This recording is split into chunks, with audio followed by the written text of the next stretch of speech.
Bueno, me presento, soy el doctor Gustavo Garavaglia, médico especialista en anatomía patológica y docente universitario, ayudante de primera del Departamento de Patología.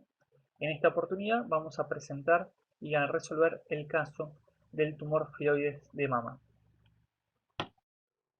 El caso presenta una paciente de 62 años de edad que consulta por un nódulo palpable, no doloroso, que fue descubierto hace 3 meses y refiere un crecimiento importante del mismo desde ese lapso de tiempo.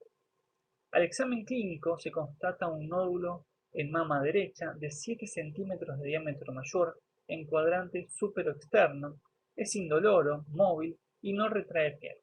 La mamografía evidencia un nódulo lobulado de límites netos y la ecografía muestra una imagen sólida, por lo que se decide la extirpación quirúrgica de la misma. Las tres preguntas que se formulan en este problema son: primero, describa la pieza macroscópica; después, qué elementos histopatológicos son diagnósticos de malignidad y cómo es la evolución de esta enfermedad. Bien, antes de empezar con la resolución del problema, vamos a tener que dar una pequeña introducción con respecto a este tipo de tumor, el tumor filoides. El tumor filoides es un tumor bifásico que va a presentar un componente estromal intralobulillar y un componente epitelial, y que va a presentar un comportamiento variable. Si se acuerdan, el tumor filoides, al igual que el fibroadenoma, los dos son tumores bifásicos con un componente estromal y un componente epitelial. El fibroadenoma, a diferencia del tumor filoides, siempre es benigno, mientras tanto que el tumor filoides presenta un comportamiento clínico variable. Esto hace referencia a que se puede comportar, como en la gran mayoría de los casos, como un tumor benigno, como un tumor limítrofe o borderline o con un tumor maligno. Fue descrito en 1838 por John Mueller con el término cistosarcoma filoides. Esto hace referencia a las características tanto macroscópicas como microscópicas de esta lesión. ¿Por qué se llama cistosarcoma? Cisto hace referencia a que en la descripción original se veía un componente quístico de esta lesión. Sarcoma por las características macroscópicas que le da un aspecto carnoso en carne de pescado y con ciertas zonas más reblandecidas. Y filoides principalmente hace referencia a estas protrusiones que se observan tanto en el examen macroscópico como microscópico, que protruían dentro de estas cavidades quísticas y que le daban el aspecto a tallos de plantas modificados, que son justamente estos, los filoides, que tienen este aspecto de hoja. Cuando uno analiza las características clínicas, lo primero que tenemos que tener en cuenta es la epidemiología. La incidencia del tumor filoides es de menos del 1% de todos los tumores de mama, a diferencia de su contraparte, el fibroadenoma, que era el tumor benigno sólido más frecuente de la glándula mamaria. En el tumor filoides, los pacientes pueden ir desde una edad de 35 años a 65 años, siendo todavía más frecuente en pacientes añosos que en adultos jóvenes. En cambio, el fibroadenoma generalmente se da en pacientes más jóvenes. Con respecto a las características clínicas, se va a presentar como una masa palpable, indolora y de rápido crecimiento, como fue descrito en el caso que estuvimos leyendo previamente. Con respecto a las características de exámenes complementarios, en la mamografía se va a presentar como una masa circunscripta de bordes parcialmente mal delimitados, y en la ecografía se va a presentar como una masa hipoecogénica con estrías hiperecoicas y espacios quísticos, dependiendo de las características de la lesión. Bien, descritas estas características generales del tumor filoides, ahora vamos a empezar con la resolución de las preguntas. La primera hacía referencia a describir las características macroscópicas de esta pieza quirúrgica. Lo primero que tenemos que tener en cuenta es que como la lesión medía 7 centímetros, a esta paciente se hace la resección, pero no solo de la lesión, como en el caso de una tumorectomía, sino que se decide, por el tamaño de la misma, a realizar una resección total de la glándula mamaria. A esto se lo conoce como mastectomía. En la imagen de la izquierda lo que estamos observando es la técnica que se utiliza para procesar macroscópicamente estas piezas quirúrgicas. Como pueden observar, se hace inicialmente un examen visual de la pieza quirúrgica. Una vez hecho esto, se toman las medidas, se pinta el borde de sección quirúrgica profundo con tinta china negra para marcar el límite externo y posteriormente se hacen cortes seriados perpendiculares al eje mayor por cara posterior. Una vez que se hace esto, se identifica la lesión y se toman tacos que posteriormente van a ser procesados para el examen microscópico. Bueno, ya acá vamos a ver a mayor aumento esta pieza de resección quirúrgica que corresponde a una pieza de mastectomía que a los sucesivos cortes va a presentar una lesión que puede rondar entre los 4 y los 8 centímetros de diámetro mayor, en el caso nuestro particular era de 7 centímetros, que va a estar constituida por un tejido pardo claro, con tabiques blanquecinos y ocasionales áreas en hendidura. Además, se va a presentar bordes, como se puede observar en esta lesión, lobulados, que son generalmente irregulares y va a presentar una consistencia durolástica. En algunos tipos de tumores filoides más agresivos, no como se ve en este caso, lo que vamos a poder encontrar son otras áreas que van a tener un aspecto más necrótico o hemorrágico. La siguiente pregunta de este caso problema es ¿qué elementos histopatológicos son diagnósticos de malignidad?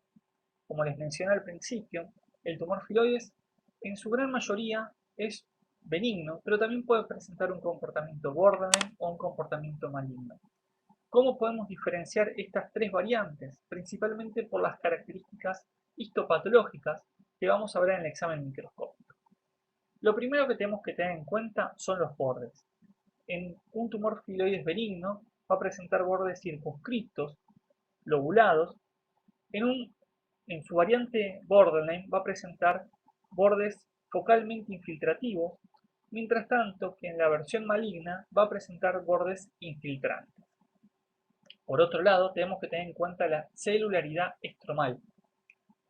En la versión benigna, la celularidad va a ser baja, mientras tanto que en la versión maligna, la celularidad va a ser más bien alta. La tasa de mitosis. Cuanto más agresiva es la lesión, más cantidad de mitosis va a presentar. Nosotros lo que hacemos es medimos esa tasa de mitosis teniendo en cuenta el número de mitosis en 10 campos de gran aumento. Por otro lado, tenemos que tener en cuenta también el pleomorfismo, tanto celular como nuclear. A mayor malignidad, más severo va a ser ese pleomorfismo. Otra variable a analizar es el sobrecrecimiento estromal, entendiendo el sobrecrecimiento estromal a la proliferación estromal con ausencia de componente epitelial asociado. Generalmente, este sobrecrecimiento estromal es focal en el tumor benigno, al igual que en el limítrofe o límite, pero va a ser extenso en la versión maligna. Y finalmente vamos a hablar de componentes heterólogos. Esto hace referencia a, por ejemplo, tejidos que normalmente no están presentes en la glándula mamaria y que cuando uno los ve en este tipo de tumor van a estar presentes y van a presentar un comportamiento de malignidad. Dentro de esto, como se puede observar en la última imagen a la derecha, es la presencia de cartílago. El cartílago generalmente no se encuentra presente en la glándula mamaria y se puede encontrar presente en este tipo de tumor. Otro ejemplo sería, por ejemplo, el tejido óseo, el tejido muscular estriado, el tejido muscular liso, entre otros. Bueno, finalmente la última pregunta hace referencia a cómo evoluciona este tipo de tumores. De vuelta acá, vamos a tener que analizar algunas variables comparándolo con las tres versiones. La versión benigna, limítrofe, límite o borderline y la versión maligna del tumor filoides. Primero vamos a tener en cuenta la incidencia. Como les dije al principio, la gran mayoría de estos tumores son benignos, mientras tanto que entre un 10 a un 20% son tumores de un comportamiento limítrofe o maligno. Con respecto a la recurrencia o recidiva, vamos a ver que cuanto más agresivo el tumor, mayor probabilidad de recurrencia o recidiva tiene. Y otra de las cosas que tenemos que tener en cuenta es que cuando se produce la recidiva, tiene esta recidiva un tumor de mayor grado de malignidad. Por ejemplo, esto sería, tenemos un paciente con un tumor filoides benigno, se hace una resección, pero al poco tiempo se produce una recidiva en el lecho quirúrgico de este tumor.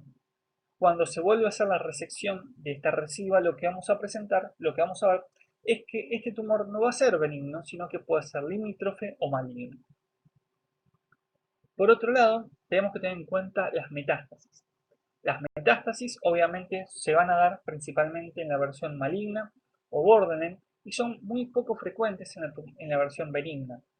Generalmente estas metástasis se van a dar a nivel de pulmón o hueso. Como consecuencia de esto, las principales vías de diseminación van a ser por vía hemática, mientras tanto que la diseminación por vía linfática es infrecuente hasta en la versión maligna de este tumor. ¿Por qué la diseminación es predominantemente por vía hemática y no linfática?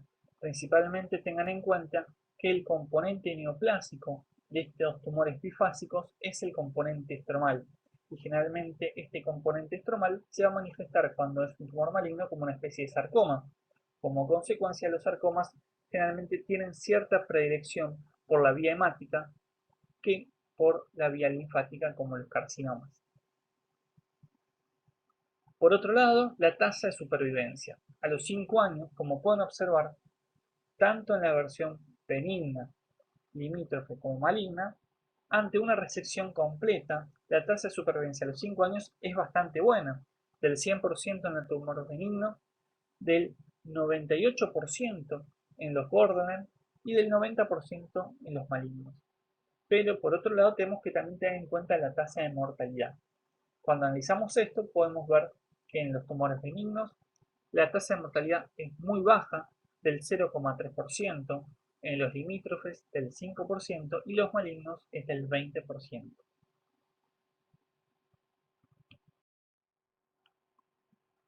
Bueno, ya finalizando, vamos a hacer un resumen donde vamos a analizar estos dos tumores bifásicos que tienen un componente estromal y un componente epitelial, que son el fibroadenoma y el tumor filoide. Lo primero que tenemos que recordar es que tanto en el fibroadenoma como el tumor filoides, el componente estromal es el componente neoplásico, mientras tanto que el componente epitelial presenta una proliferación reactiva a este componente estromal neoplásico.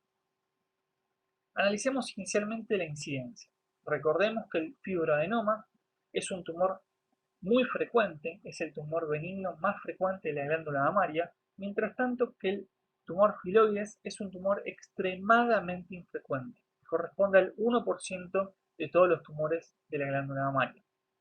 Cuando analizamos la frecuencia de cada uno de los tipos de tumor filoides, benigno, limítrofe y maligno, podemos observar que la gran mayoría van a ser benignos, mientras tanto que entre un 10 a un 20% van a presentar un comportamiento limítrofe o maligno.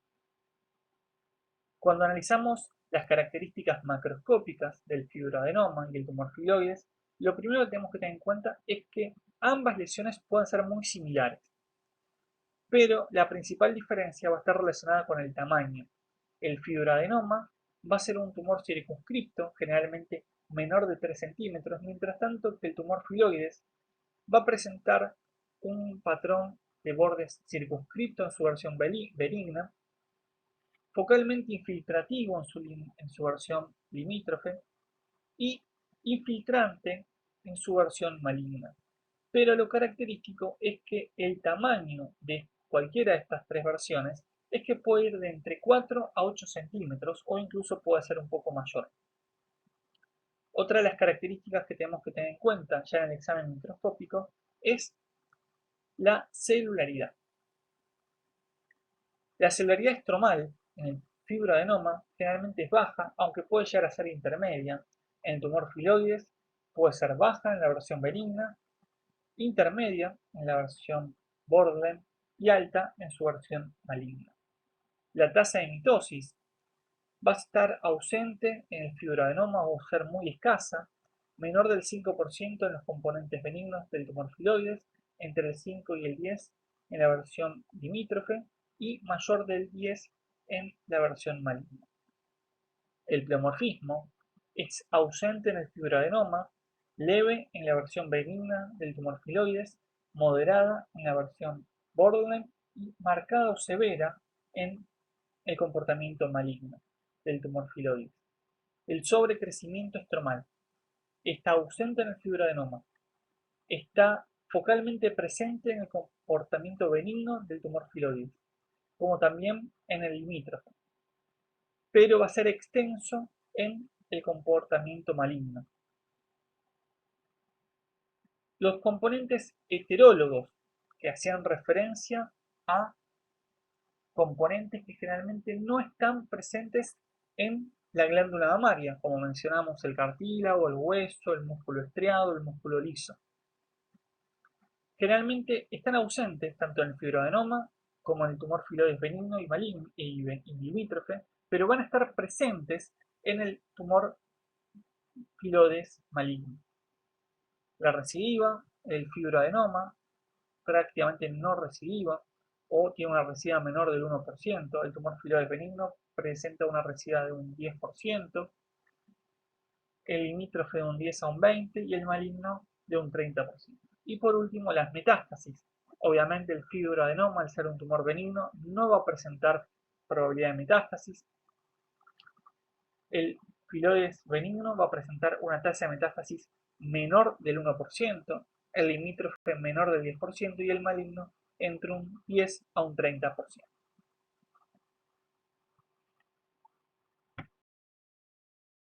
Bueno, con esto terminamos la resolución del caso del tumor filoides. Muchas gracias y espero que les haya servido.